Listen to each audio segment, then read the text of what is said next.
Méfiez-vous des apparences. Un panda a tout d'une grosse peluche, mais c'est d'abord et avant tout un animal sauvage. Dans ce zoo de Pékin, l'attraction numéro 1, c'est le panda.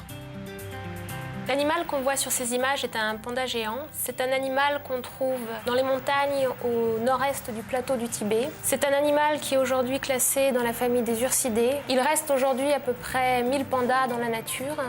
C'est une espèce qui est classée parmi les plus menacées au monde. Et sur ces 1000 pandas, plus des 3/4 vivent en Asie, et en premier lieu en Chine.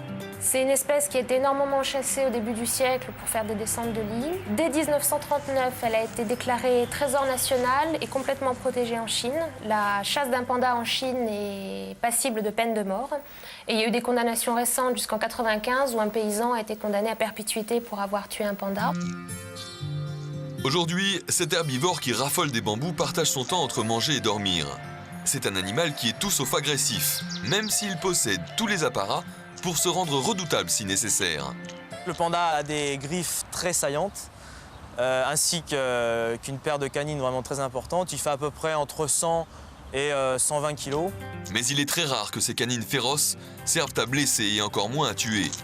Le panda est pacifique. Le plus proche cousin de l'ours ressemble à s'y méprendre à un jouet câlin pour enfants. Un animal sauvage reste un animal sauvage, même s'il a les apparences d'une grosse peluche et d'un gros jouet. Il faut garder à l'esprit que le panda reste un animal sauvage, bien sûr. Ce que les visiteurs de ce zoo chinois ont totalement négligé. Certains n'hésitant pas à se coller aux grilles de l'animal le temps d'une photo souvenir. Et pour l'un d'entre eux, ce souvenir sera mémorable.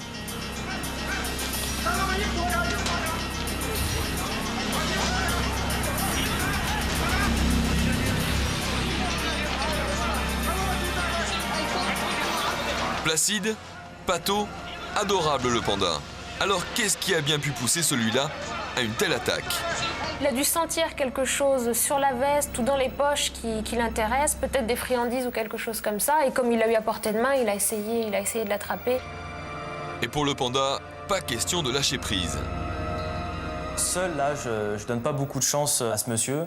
Je pense qu'il aurait pas pu s'en sortir. Finalement, pour sauver sa peau, cet homme va perdre sa veste. Unique solution pour faire reculer le panda, ravi du petit tour qu'il vient de jouer à ce visiteur.